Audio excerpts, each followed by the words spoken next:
We should be good. So we're back to the next two presentations. Back to back are going to be pipettes, changing topics again from the heliostats we just had. And I'm going to hand it off to the students and let them take it away.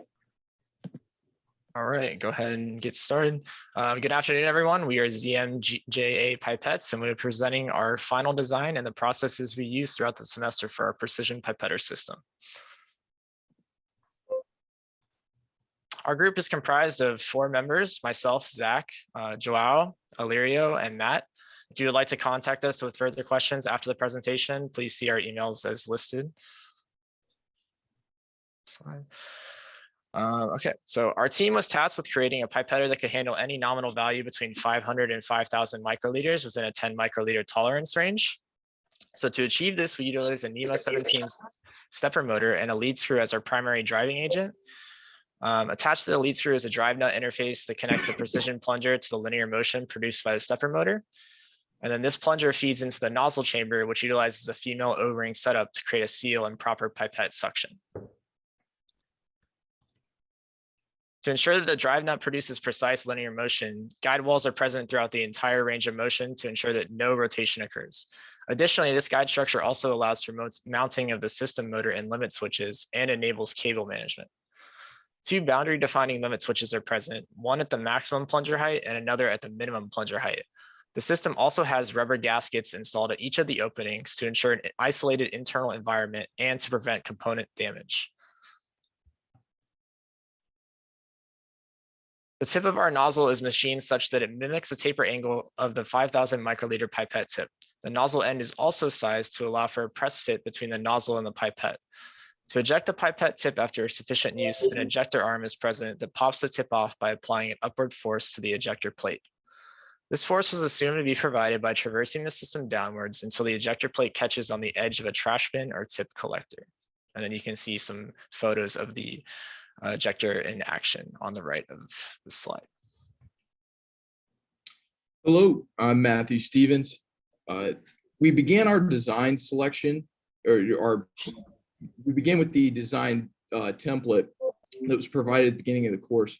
And in looking at that template design, we decided that the overall structure and location would be sufficient to meet our customer needs, but would need some modifications, obviously. The first modification was to include a tip ejector system. The template design didn't have that system, and we would need it to meet our customer needs.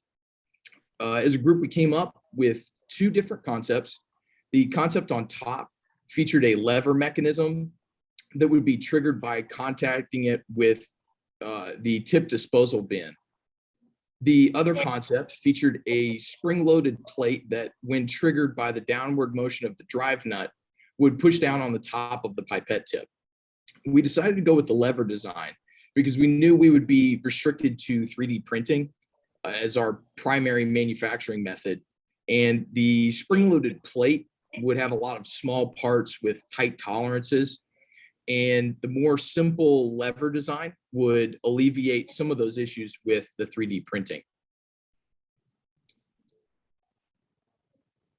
The initial design of the ejector didn't include any loading analysis, and it was not long before it broke. As you can see there at the top left, it broke under tension while trying to eject a pipette tip, and it broke there at the pin joint, or the fulcrum of the lever. The second iteration of the ejector design featured a larger paddle to loosen the locational precision needed from the translation subsystem in the bioreactor. It also featured larger dimensions that were obtained by solving for the maximum load that the ejector may see. And by larger dimensions, we mean the width there at the narrow point at that pin joint, where the stress would be the most concentrated. The max load that part would see would be determined by the tool plate that would hold the whole pipette, the auto pipette, to the gantry system. the tool plate featured a magnet that had a 5 kilogram force load limit. And so we knew that if the load on the ejector was larger than that 5 kilogram force, that the entire subassembly would fall off of the gantry. So we knew that that was a reasonable load limit. And so then the dimensions were determined off of that load limit. And obviously we rounded up on those dimensions to the next nominal size to account for the precision of the 3D printer. And so then the actual load limit of the ejector would be that 58.7 newtons that you see there. Next, we went to the actual functional parts of the design, which would be the nozzle and the plunger. We began by trying to decide what our travel distance would be along the lead screw, and we chose to go with 50% of that travel distance so that we would have plenty of room to play with for future design iterations. And so that we had a 100 millimeter lead screw, so that meant we had 50 millimeters of height travel to use. And from there, we used our maximum volume of 5,000 microliters to determine what the diameter of our plunger would be. So we got that 11.28 millimeters, and the next nominal size was the 1/2 inch or 12.7 millimeters. We chose a nominal size because we knew we'd be able to find a precision ground plunger in a nominal size versus choosing a custom size. We may not be able to find something that was precision ground. And from there, to determine the height of the nozzle that the plunger would travel in, we used that the 12.7 millimeter diameter and again our max volume to find the height. And then so it ended up with that 39.5 millimeters. And from there we rounded up to 45 because we wanted to account for the change in density of the air due to the weight of the water in the pipette tip. We weren't sure exactly what effect that would have, but we wanted to err on the side of caution. Now that we had a functional design, we moved to our initial volume testing. This volume testing was just as simple as taking the plunger and the nozzle and moving the plunger up and down inside the nozzle by hand. We found that we weren't able to reach our maximum volume of 5 milliliters or 5,000 microliters. So we adjusted the height of the overall of all the components involved. So that meant increasing the height of the housing, the drive guide, and the height of the nozzle. We also found that when we applied the lubrication for the O-ring, that lubrication slid all over the plunger, and we could not get it unscrewed from the nut that held it in. So after much consternation, we were able to get it out and decided to add have a hex pattern machined into it so that we could fasten it with a wrench.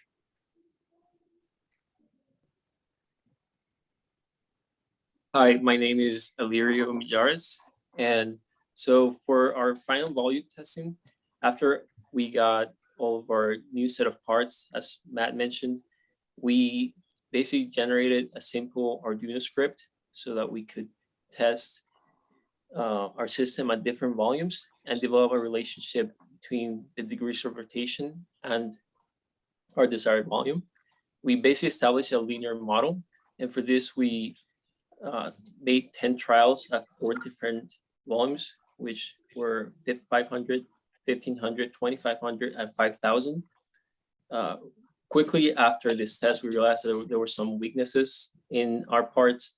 First, we encountered an issue with our housing, where our mounting bracket was located at the bottom, and then because of this, the weight of the pipette will easily disengage the magnets and cause it to come off the gantry. To address this, we ended up moving the mounting point closer to the center of gravity to mitigate some of these forces. We also noticed that at higher volumes, we had a small leak at the tip of the pipette, and this was due to poor surface contact in the nozzle pipette interface. And so to address this, we ended up adjusting the angle of the taper as well as its length to better fit that of the pipette. After these modifications were made, we proceeded to do our final volume testing, and which is our graph on the right-hand side, and we achieved very favorable results. As you can see from the graph, we not only were able to stay within the tolerance of 10 microliters, but our deviation ended up being less than half of that required by our customer needs.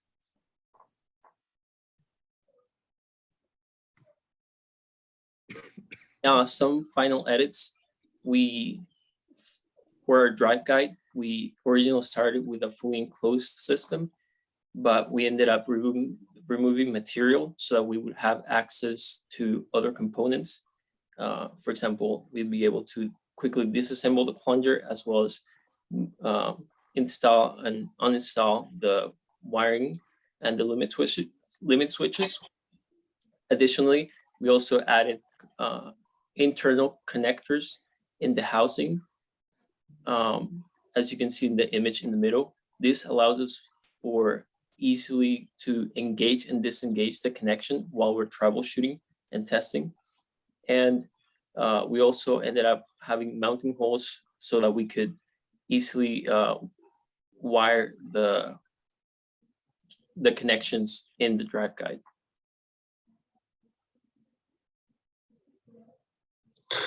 Hello, I'm João. So the table shows the customer needs on the left, and on the right, how each of them was validated along with the design of our product. The fully automated pipetter was designed to have an approximate lifetime of 12.31 years and to cost about $80.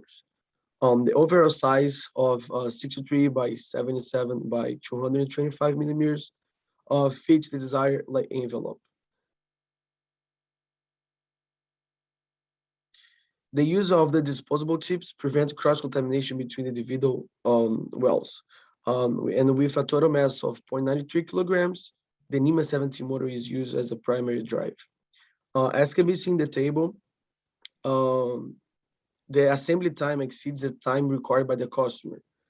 This extra time is related to the use of gaskets, especially with the fasteners to mount it on the top and bottom of the pipetter to completely seal it. In addition to save time in manufacturing, most parts of this prototype were 3D printed, which requires more attention, especially with the screws, and delays assembly time as well. So thank you, and we're gonna open like this time for questions in case you guys have it.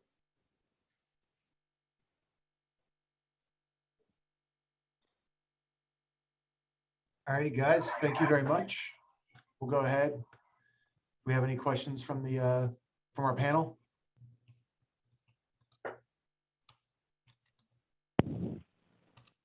Hey, this is Tom Singer from Northrop Grumman.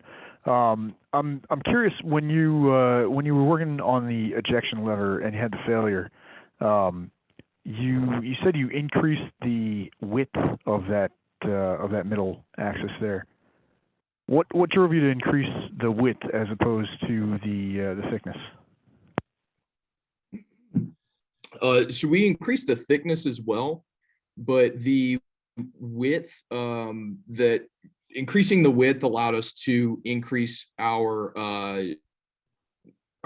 second moment of area, or our moment of inertia at that location, and it worked out well because we were kind of trying to maximize the size, or the amount of material there. And there was actually from the initial design of the mounting plate, there was a half a millimeter on either side. So we were able to take advantage of that tolerance to increase the width a little bit. We I couldn't just, increase the- Yeah, I'm sorry, wondering we why, couldn't- you know, a little hump over the top of that thing to increase molar inertia would have been more effective than increasing the width. And that's, you know, on the scale of something that small, it's probably just whatever's easy, because, you know, it's easy to add strength in either direction, but from a structural efficiency point, the thickness would be getting you the better effect more quickly. That's a good point. We hadn't thought about that. I would just like to add to what Matt was saying. We also ended up increasing the fill on that print, so it's internally a little bit more rigid, and because of the new geometry on it, it also has a little bit of less travel, and it doesn't need to, we'll say, engage as much the pipette in order to eject it. So that helped us reduce the amount of stress it's experiencing.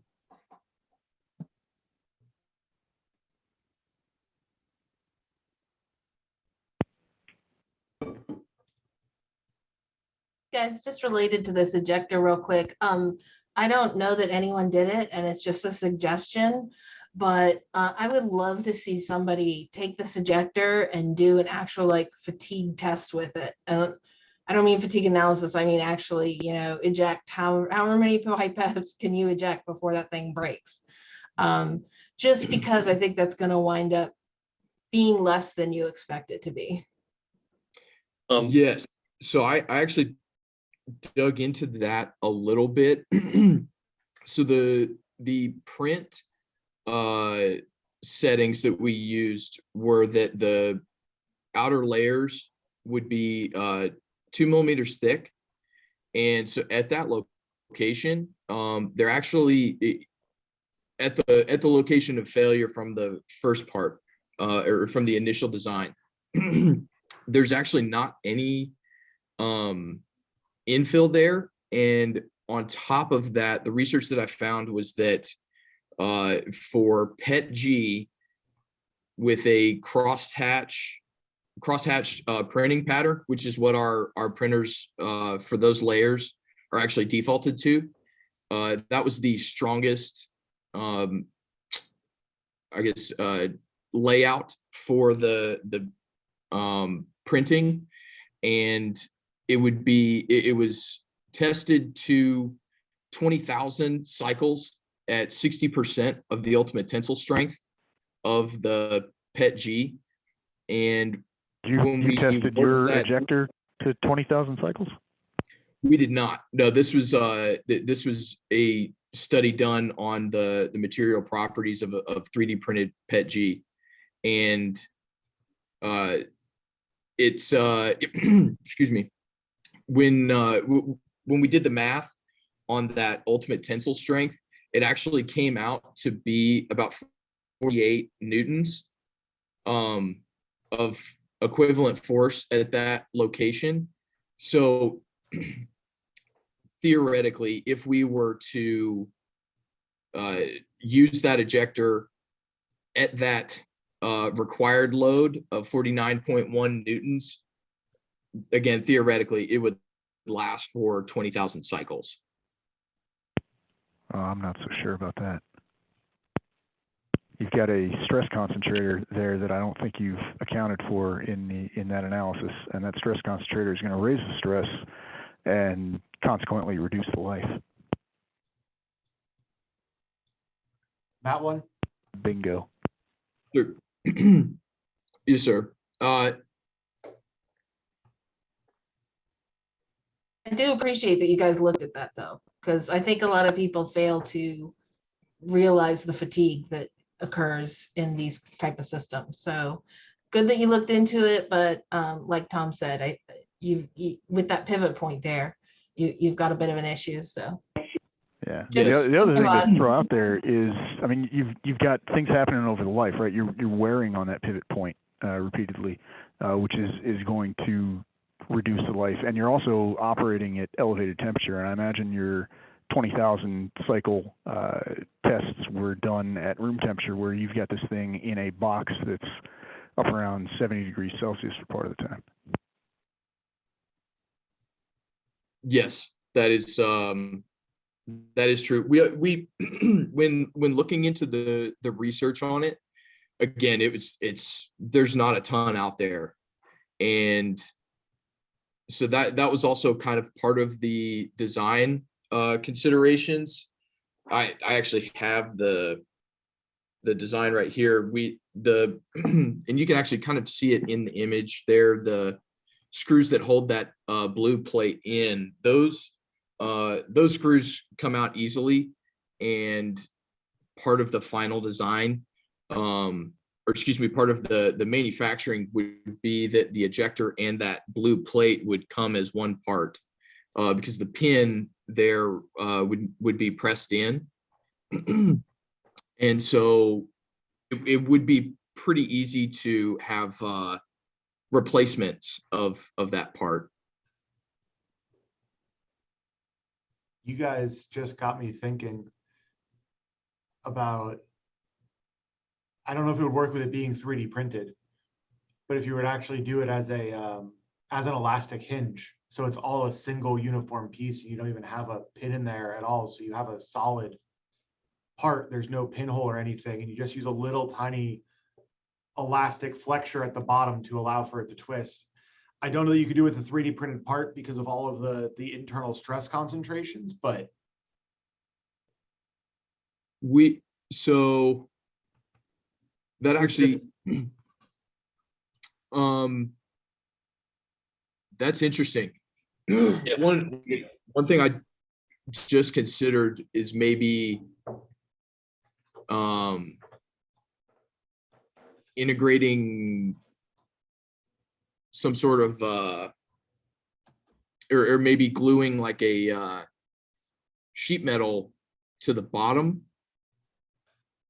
of it, so that maximum stress location would be essentially like having rebar on it.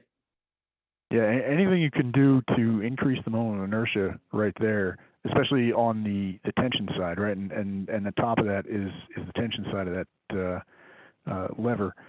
Anything you can do Yes, is going to be to your benefit there.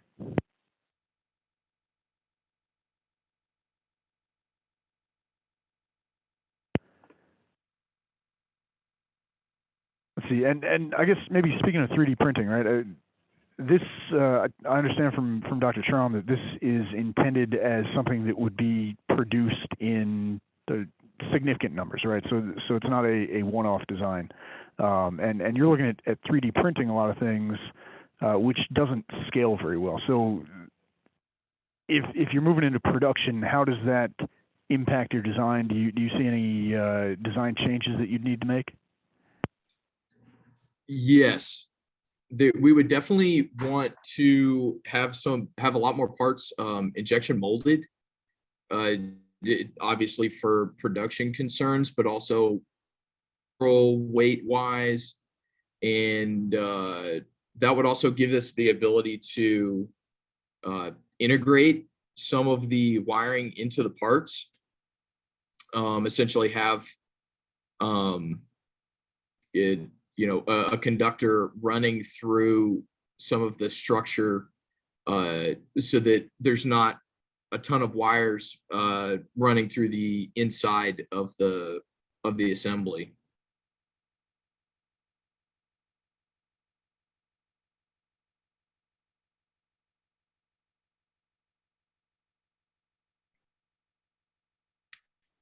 And as far as the ejector goes, that would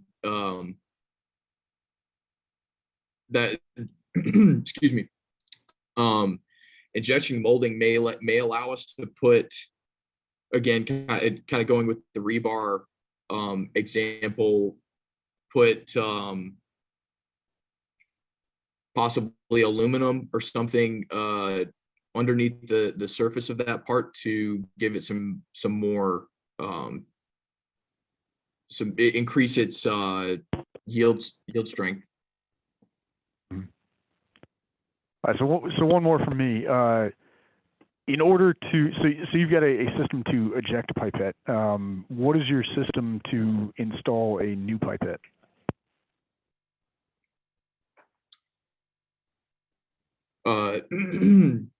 Zach, would you like to take that one? Yeah, so it was assumed that the pipettes would be available in a vertical fashion, and then they would be positioned. Our pipetter would be positioned that basically that nozzle tip, its position relative to the tool plate changer is an exact number. So the XYZ system would be able to essentially position its the neutral axis above the pipette and then just come down, and it basically has a press fit that gets installed on. Okay. How precisely do you have to be aligned to a pipette to be able to install it? I believe that they said that the XYZ positioning system is like accurate to like, I think around maybe a couple millimeters. And from our like just messing around with the pipettes and putting it on by hand, it usually when you put the pipette tip on, it kind of, as it like goes up that taper of the nozzle, it kind of self-corrects itself. So we're kind of assuming that as long as that pipette tip is not just like hanging on by the edge of at the edge of its tip, and it has like some forces like holding the body well, that it can actually kind of have that little bit of maneuverability and like self-correction to make that press fit hold and be sufficient. We did Okay, so yeah, customize that's one of those system interface concerns, right? So you're kind of dealing with this as its own self-contained system without a lot of interface issues, but that is one where your XYZ positioning and whatever system is positioning those pipettes to be picked up, all three of those are going to come into play, and that's going to be a maybe a snag, maybe not, but maybe. Yeah. Yes, sir. We part of the I don't have the numbers in front of me, but I believe I remember when we used gauge pins to when we were fixing the leak to get the most accurate measurement of the taper on the inside of the pipette, and I believe the small diameter on the pipette tip was somewhere around 0.45 inches, and the largest was somewhere around 0.6. So that would give us a tolerance range somewhere in the ballpark of 0.1 inches.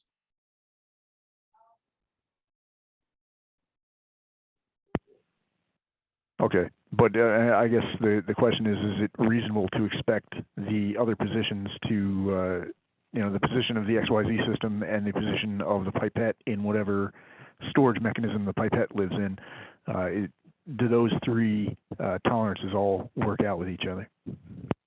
I believe I believe it would, simply because the 384 well plate is going to that's going to be 384 well plates are like 1.5 millimeter diameter wells, so XYZ has to be able to hit something tighter than that. Yeah.